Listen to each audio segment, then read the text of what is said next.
I think that's the point is we have to tell these stories. And in telling them, it gives other people space to say, oh, I'm not alone.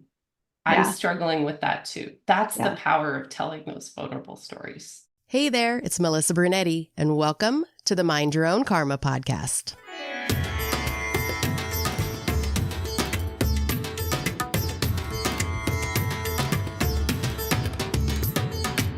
Hey there, Karma Crew. Thanks for joining me for this episode of Mind Your Own Karma, the Adoption Chronicles. Today, I have adoptee Rebecca Wellington on the show. She is an author of the book, Who is a Worthy Mother? An Intimate History of Adoption. Rebecca has taught high school social studies as well as undergraduate courses and graduate level courses in education history, curriculum, and instruction. Her higher education teaching adventures have taken her to universities across Western Washington, including University of Washington and Seattle University. She currently teaches in the School of Education at the University of Puget Sound. She holds a doctorate in education history from the University of Washington, where she taught in the undergraduate program of the College of Education. Rebecca's career in education started on the ocean, sailing around the world on a traditionally rigged tall ship. Through this 2-year global circumnavigation, Rebecca trained for a U.S. Coast Guard captain's license and went on to work in nonprofit outdoor education, teaching kids to sail on the Charles River in Boston and later on the Puget Sound of Washington State. Rebecca's scholarly articles have been published in the History of Education Quarterly, the American Indian Quarterly, and the Pacific Northwest Quarterly. Rebecca was driven to write a history of adoption in the United States from the perspective of an adoptee to honor the memory of her older sister and the truth of brave women everywhere. Here is my interview with Rebecca Wellington. We're welcoming Rebecca Wellington to the show today. Hi, Rebecca. Hi, How are you? I'm good. How are you, Good. I Melissa? am great. Oh, So good. I read your book, and I have to say I love it just because you weave your adoption story throughout this most important education. And my part of the why I'm doing this podcast is for education purposes. And I learned so much from reading this book. And you know, we'll get into it. Yeah. um, let's just get into the questions. So you hold a doctorate in education history, and you're a university professor of education. Why did you write a book about the history of adoption in the United States?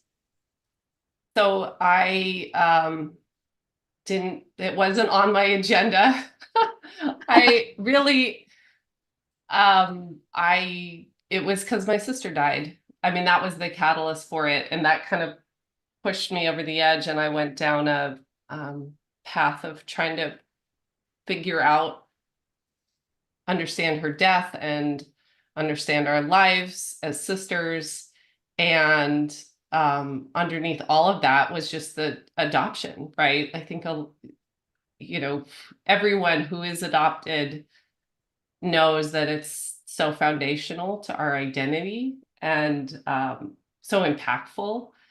And it wasn't something I had really wrestled with, and it was something she and I both kind of denied or ignored through our whole lives growing up, and yet it was so present, right? It Yeah. was like that present thing that we didn't want to talk about, and there wasn't really space to talk about it, and ask the hard questions. And then after her death, it's it just, through a lot of therapy, I realized, like, wow, I really have to go down this rabbit hole as part of my healing journey. Um, and I did a lot of writing about our childhood together and just tried to kind of wrestle and make sense with our lives. Like death, right? When you face death, you realize, wow, it makes you really think about life, right? That's the power of Yeah. of losing somebody that you love. It makes life so vivid, and you have to really look at things in your life. Um, and then through that journey, and I'm still on this journey. I wanted to find out my history, and I started kind of inquiring into birth family search and just hit all these walls and realized for the first time, right? And this was in 2018, so I was in my mid 40s.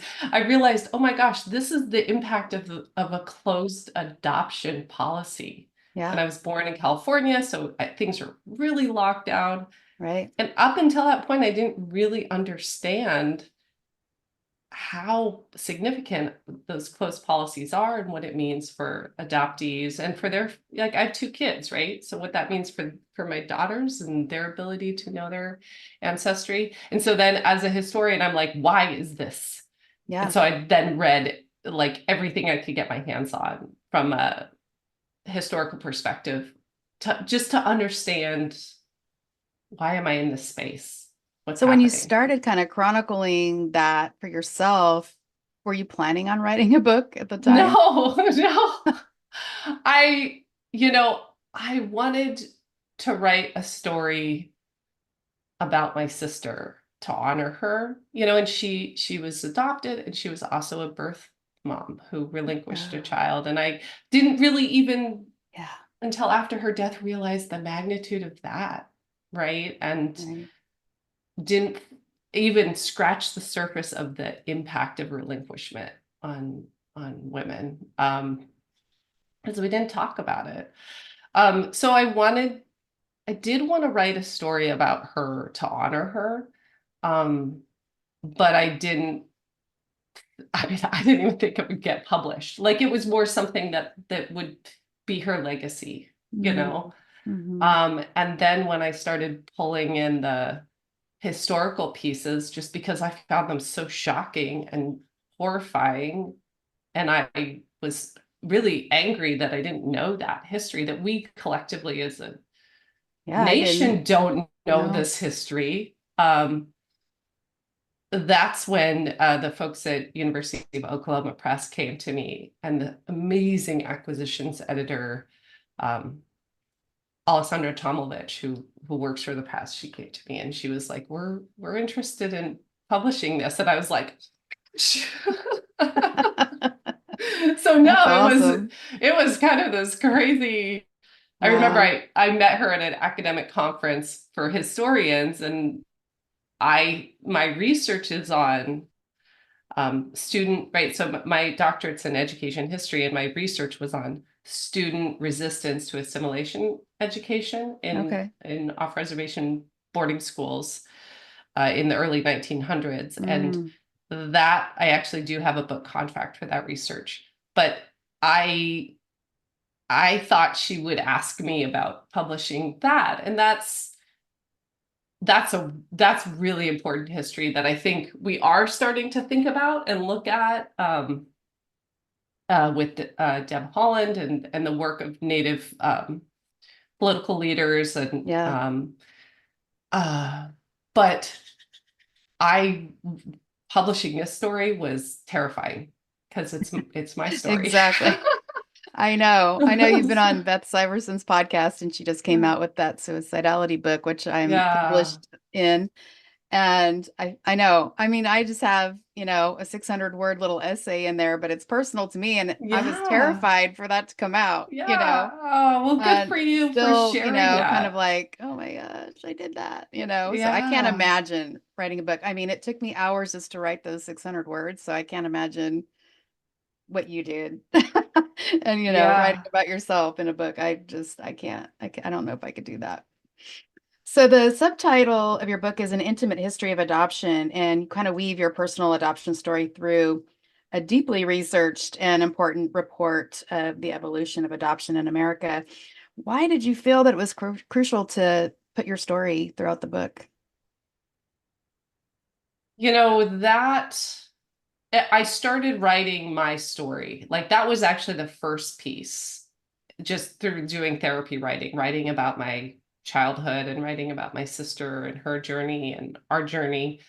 Um, and again, like this wasn't I didn't have a master plan for this. Like I had that, and then I started in reading all the histories, right, of, forced sterilization of women and human trafficking of babies and children. I mean, just these incredible stories, horrifying stories. Yeah. They helped me make sense of what was happening to a certain degree with me. It gave me, like, I needed that foundation, that historical foundation, to make sense of why why people would say things to me, or, why I was having such a hard time getting access to my records. Why was I adopted? Why did my parents pay a lot of money for me? All of these bits and pieces. So I started putting that into the writing. And then I think the press, academic presses are in this interesting space where I think they're trying to find a way to share, academic research with a broader audience. Mm. And, historical memoir is kind of this new cool thing. And that's kind of where this story landed. And they were really supported and kind of guided me to shape it as a historical narrative. And, as a historian, I've always believed that history is so personal. All it is stories, right? It's stories of people, of lived experiences. And that's how we have to tell history to make it meaningful and relevant to us. It has to be rooted in personal narrative. And so when they sort of pitch this idea of crafting it as, personal story, and the history sits in the middle of each chapter and then ends with personal story, I really like that, because that's how I teach and talk about history too. It's stories of humans struggling. That's what history is. It keeps the reader engaged too, I think. Yeah. Too. So I love that, because I love the books that are not just adoption focused, because it puts a whole new group of people reading the book. So we're kind of educating them about adoption, as well as they're getting, all this other juicy stuff that, I think they need to hear. So that's what I love about it, when it can kind of surpass our group of, adoptees and get out into the world like that. So yeah, I loved the format of it. It kept me wanting to keep reading and stuff. And then just like you said, some of the history that I was totally unaware of, and I think 98% of the population is unaware of, which we'll get into, is just very shocking. But let's talk about your adoption story a little bit, so we can kind of see what your perspective is. Yeah. So I was born in 1975, and I came to understand that is such a pivotal year. Like that moment, so many things are changing. And so I kind of situate, sort of that as a marker in time to understand, with the passage of Roe and the civil rights movement and all of these things that are sort of catapulting society, and adoption's impacted. And so that kind of frames my experience, as, I talk about heading into the 1970s, domestic adoption started to really decline. And reproductive autonomy is a huge piece of that. So I was born in 1975 in California, which also has the most to date, like ridiculous, ancient, horrible policy of sealing records. And I still can't get access to my original birth certificate. So that was kind of unfortunate that's where I was born, in a way, because it's presented a lot of obstacles for me. So I was born, and it was all a private, from what I know, it was a private adoption, orchestrated by an attorney between my adoptive parents and my birth mother, who had an alias through the whole process. So my adoptive parents never knew her name. And it was a transaction, right? So money was paid, and it changed hands, and then they picked me up. And at the time, there had to be a 48-hour window after my birth, before my adoptive parents could pick me up. I think that was sort of a reflection of changing policies to give a little bit more rights to the birth mother. So if she did have a Mm-hmm. change, although, as we know, and many amazing people have written about what her actual autonomy was in making those choices to not relinquish me. I mean, there's so many factors at play there. So, Yeah. but there was this window, and then my parents picked me up, 2 days after my birth. And then my sister was 2 years older than me. So she'd also been born in California, 1973. And yeah, we were raised, always knowing that we were adopted. But the messaging around it, which was very common for the time and still very common for a lot of people, but I think is being really problematized now, is that, right? I'm quoting Angela Tucker's great book, right? You should be grateful. Everything's great. You're so lucky, right? This is great. This is wonderful. And I was adopted by loving parents into a a family with a lot of resources that could provide a lot of things for me, which is also statistically, right? Who's doing the Mhm. adopting? Yeah. They're wealthy white folks, right?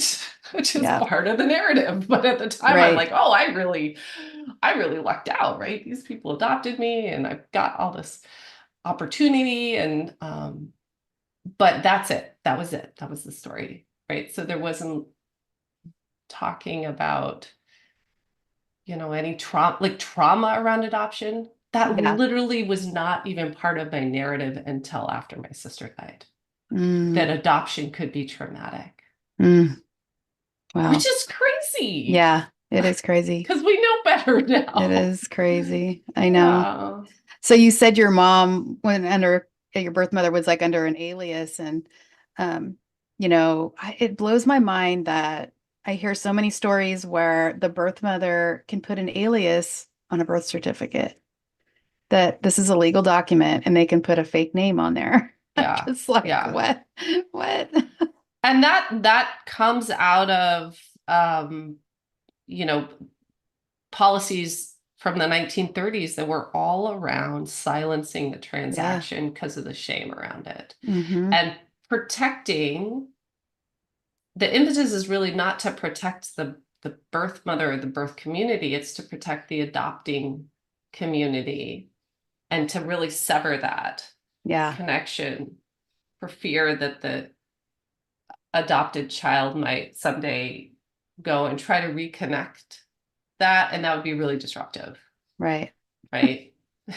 So crazy. So it's so crazy.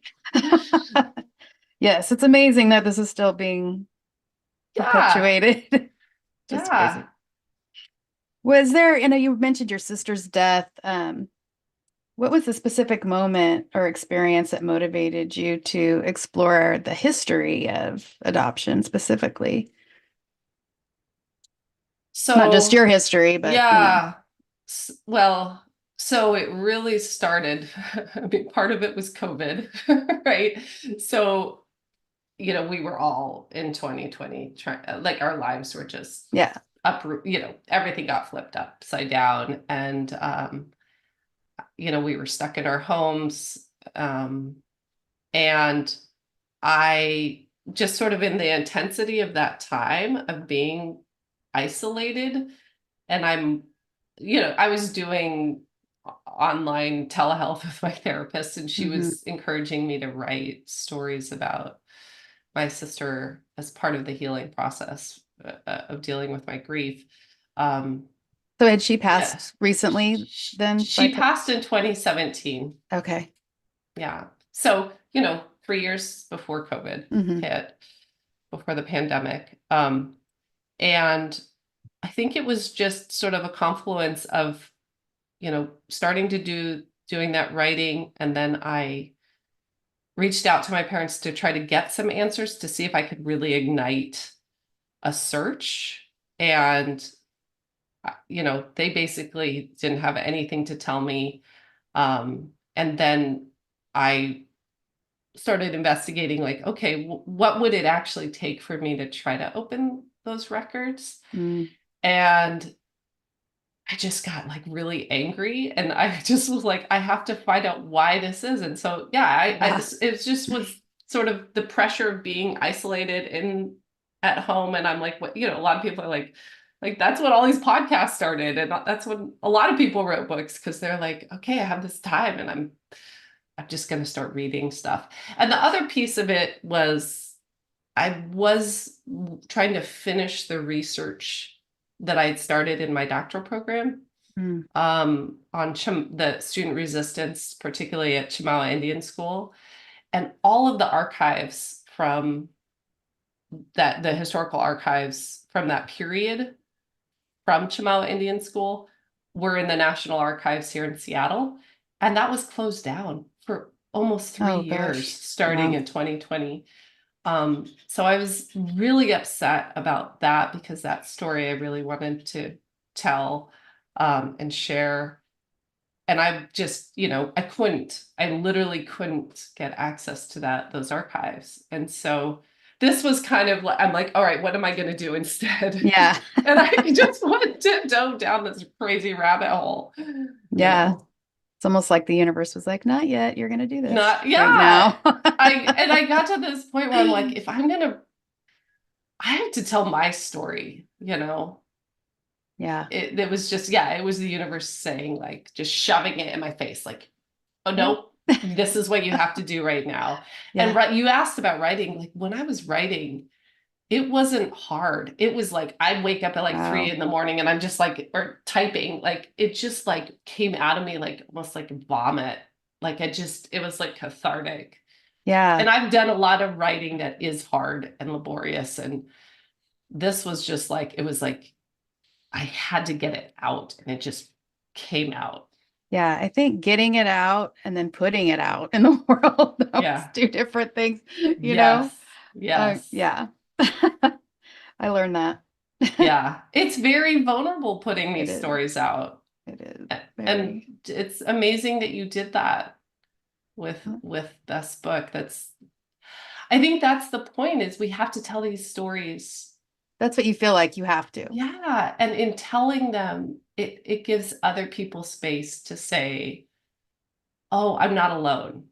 I'm Yeah. struggling with that too. That's the Yeah. power of telling those vulnerable stories. Yeah. And, and I'm asking you and, all my guests to be vulnerable and, tell your stories. And so, it's kind of hypocritical for me to kind of keep things that I feel that I need to tell close, and not share those things.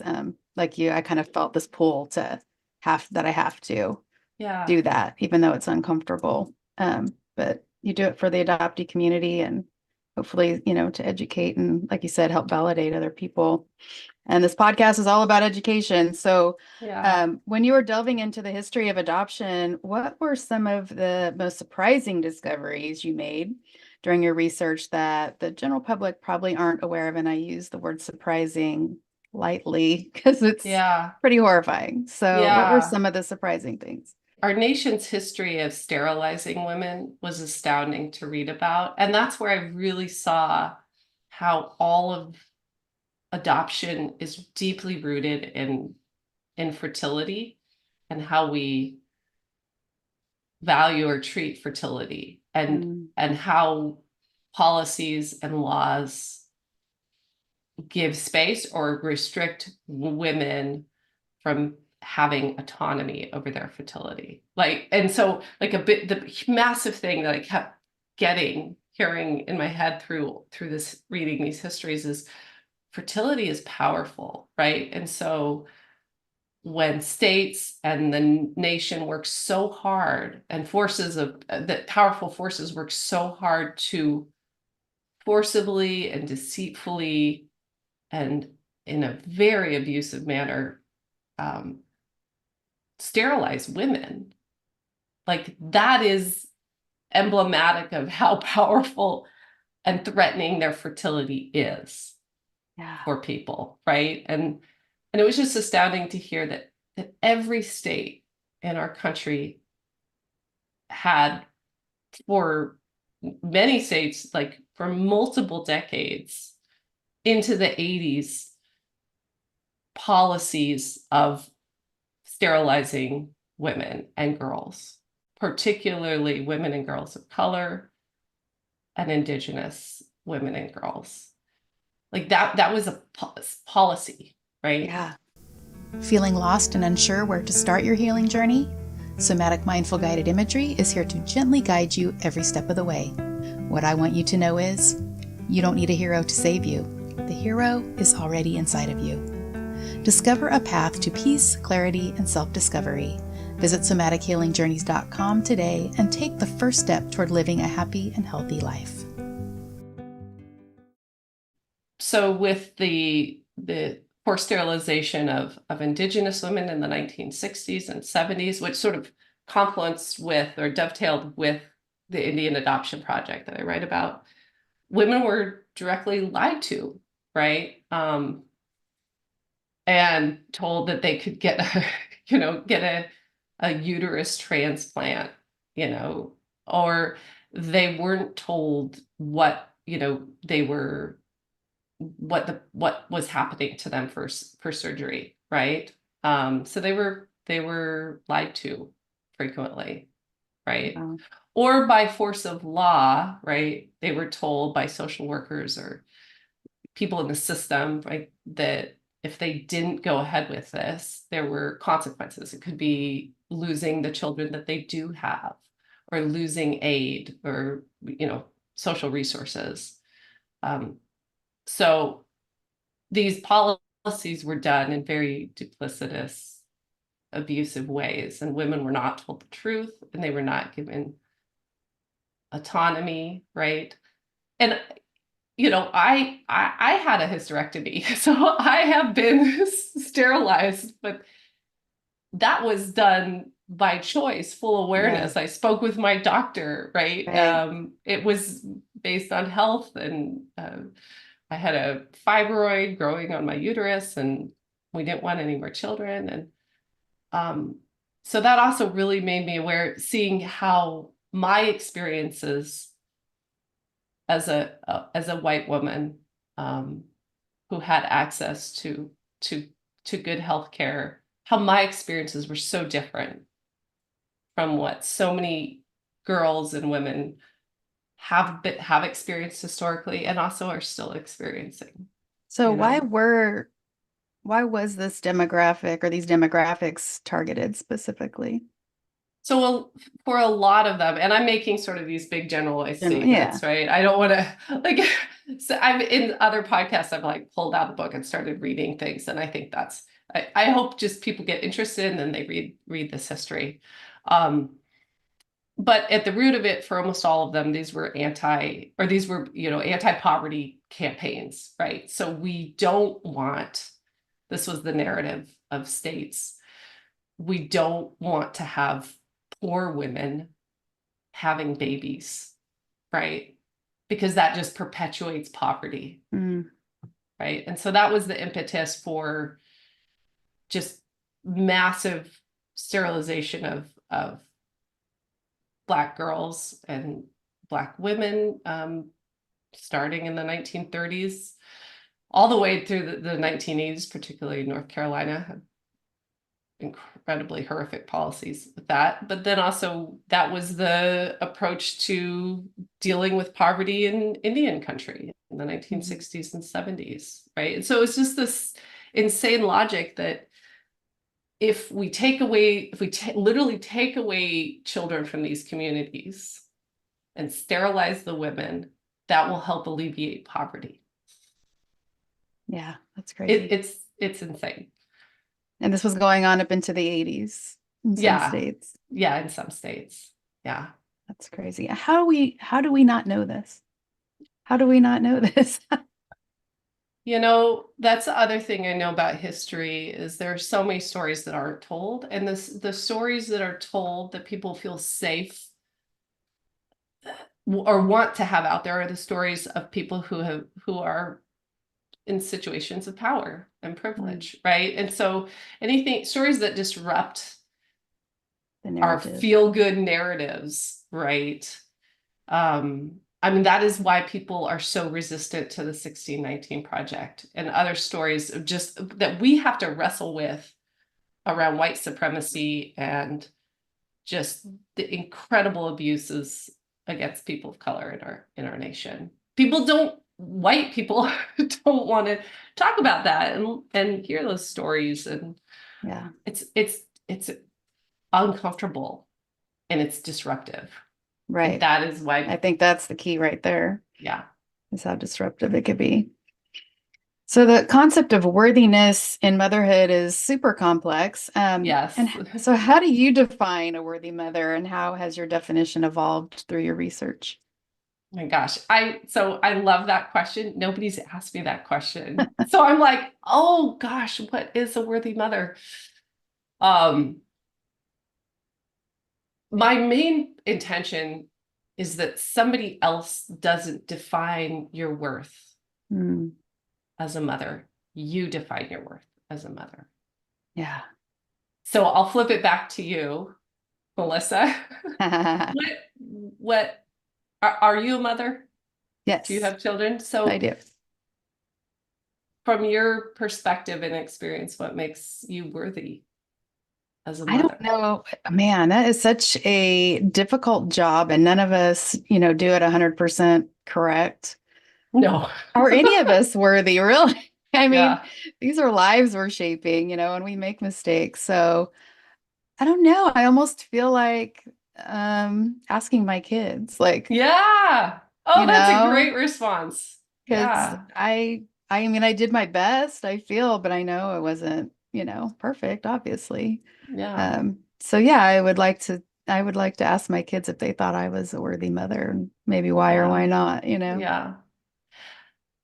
Yeah. And I also think part of it is that you are a worthy human. We Yeah. are all worthy humans, and we're worthy of experiencing motherhood if we choose to, Yeah. right? We are all worthy of that. We are also all worthy of choosing to not mother, right? Hmm. And Hmm. I think this is such a crazy moment with Kamala Harris running for president, and she has chosen to not mother, to not have a child of her own. She's an amazing stepmother, which is also that is a worthy mother, right? Yeah. Yeah. But it's just really amazing to see how people are responding and reacting to her choice to not get pregnant, right? Yeah.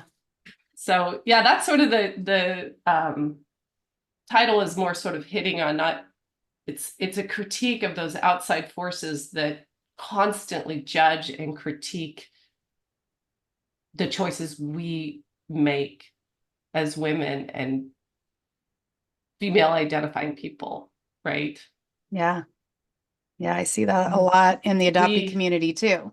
A yeah, lot of judgment on yeah, our different journeys and experiences, and so how that shapes, um, our advocacy, and so yeah, many things. And if we don't align with this one, then there's just so much gaslighting, and it's very very sad to me that we yeah. can't allow everyone to have their own opinions about their own lives and Yeah, I think choose to that's it. Like you how they get to choose to make view it.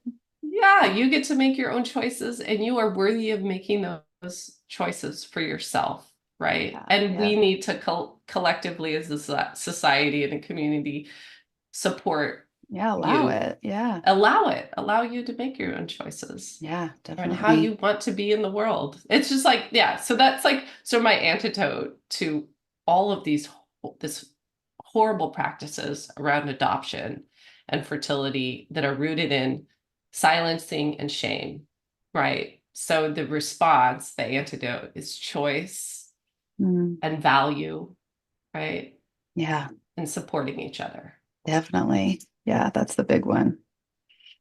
So, in your research, how has the role of social and cultural norms shaped adoption practices over the years since its conception? How do you see it shaping just So the I social? think, yeah, I think sort of through time, right, policies of adoption and also policies that impact all women, they change and sort of change based on, so many different factors, geopolitical events. I'm thinking about the chapter on sort of you asked earlier, what surprised me. So the sterilization, I want to go back to that really quick because it connects with that question. Our history of sterilizing women, but also what I did not know at all, wasn't aware of, is the massive market industry of international adoption.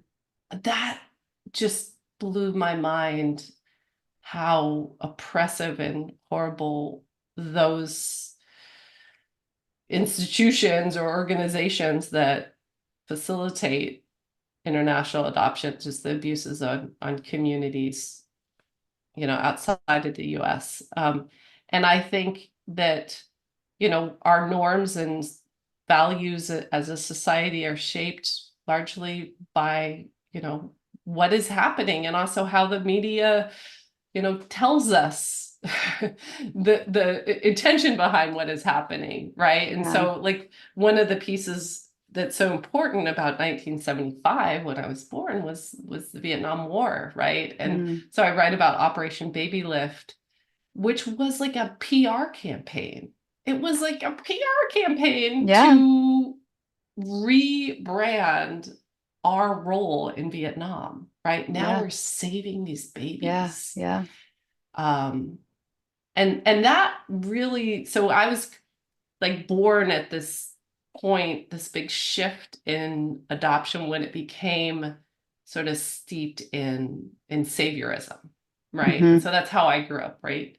You were saved. That was the narrative, right? I think supply and demand and greed are a big part of it too. I had a amazing like you said, professor always said, she said, follow the money, follow the money. You said the adoption, in America kind of slumped in the 70s. And so what they do, they went to other countries and started farming them from overseas, because they got that demand. There was, no supply, and the demand was there. So, I don't know if that answers your question about changing norms. I mean, there's so many pieces to that. I think history shapes, like you said, government and supply and demand, all those things kind of make things shift and change over the years,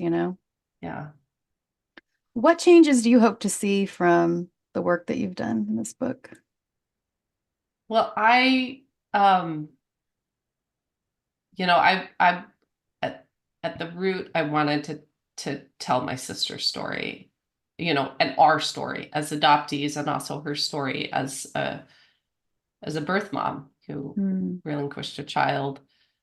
But sort of beyond that, I think just storytelling, like you telling your story, everybody telling their stories, is what is a catalyst for change, so that we don't repeat policies that are really, really harmful to communities, right? I think sort of what I would hope is that what I fear is that we're going back to practicing, especially in the post-Roe era, we're going back to this space of practicing adoption that is rooted in forced relinquishment and trauma and silencing trauma. And I don't want that to happen. So I think the more people talk about their stories with adoption, or their stories, just the incredible diverse ways that people can mother, helps kind of shift the narrative. And so we can't just simply go back to that space of, okay, this is a good mom, this is a bad mom. You should put your baby in a box and walk away because you're not worthy of raising that child. Yeah. And when I say put that baby in the box, I'm talking about these Yeah. like drop boxes for babies, which are like happening right now. Yeah. Like that's Yeah. kind of the next wave of adoption policy that is horrifying. And so I want people to tell their stories and question, why are we doing that? Yeah.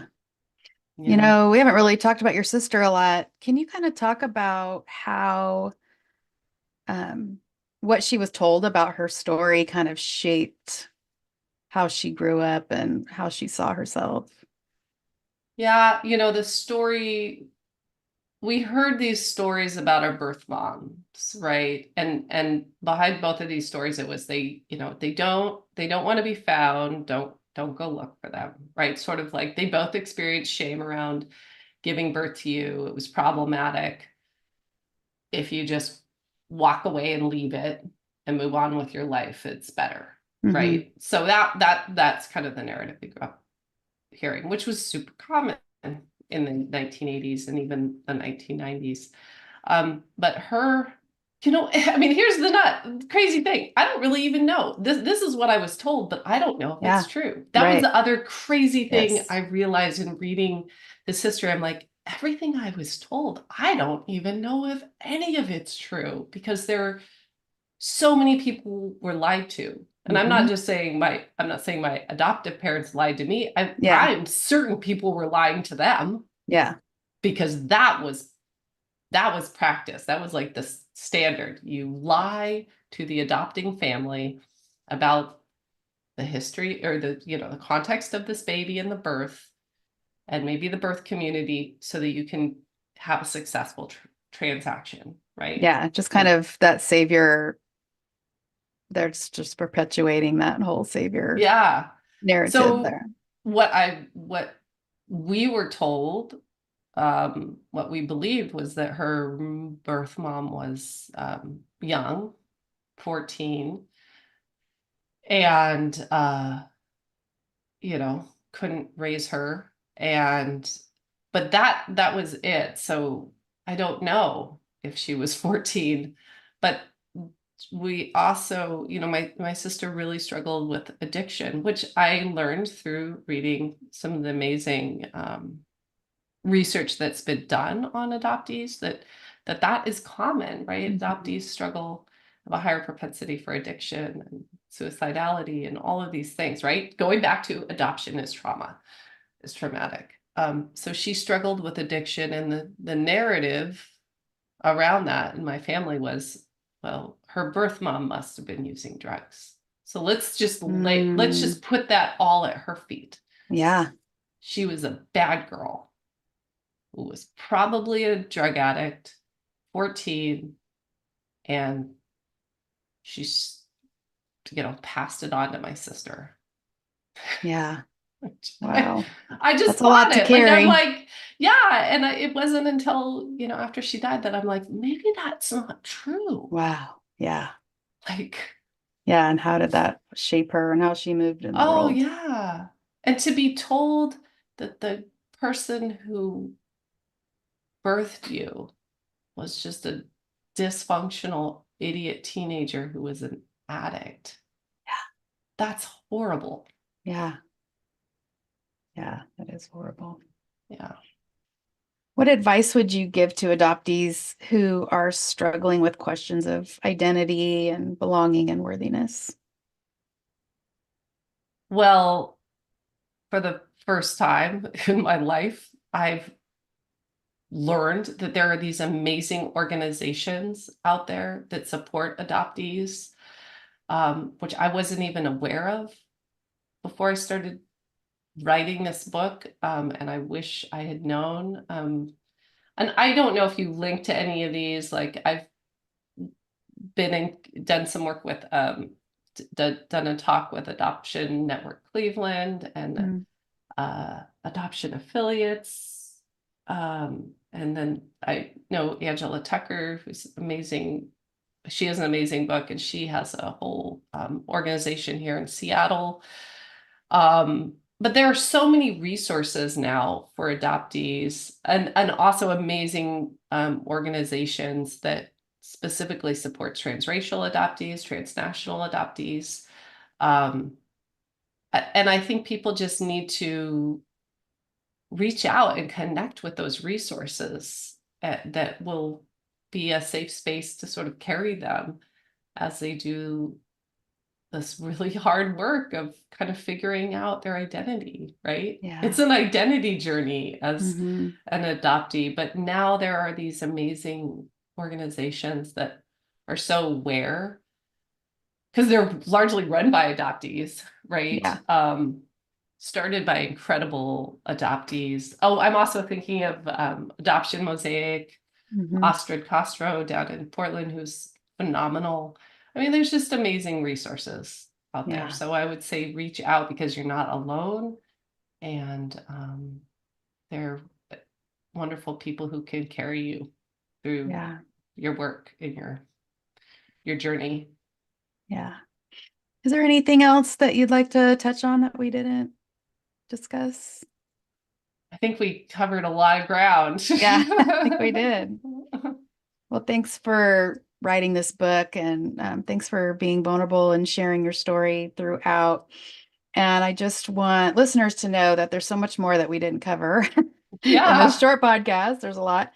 And especially if you're an adoptee advocate, educate yourself. I didn't know a lot of this stuff, and it'll just really help your platform, I think, and help get your what you're wanting to get across if you read this book and get educated on some of the history and the background of adoption. So I highly recommend it. All the links will be in the show notes, and I believe I have your link tree on there. So I think all the links will be there if anyone wants to get in contact with you or get your book. So thanks so much for coming on today and sharing. Thank you so much, Melissa. Thank you so much for listening today, Karma Crew. And if anyone listening would like to come on the podcast, please get in touch with me at mindyourownkarma@gmail.com. If you want to know more about me and the podcast, you can go to my website, mindyourownkarma.com. As I mentioned in this episode, I am a published author in the book Adoption and Suicidality. That is a publication with a bunch of other adoptee triad members, headed up by Beth Syverson and her son Joey.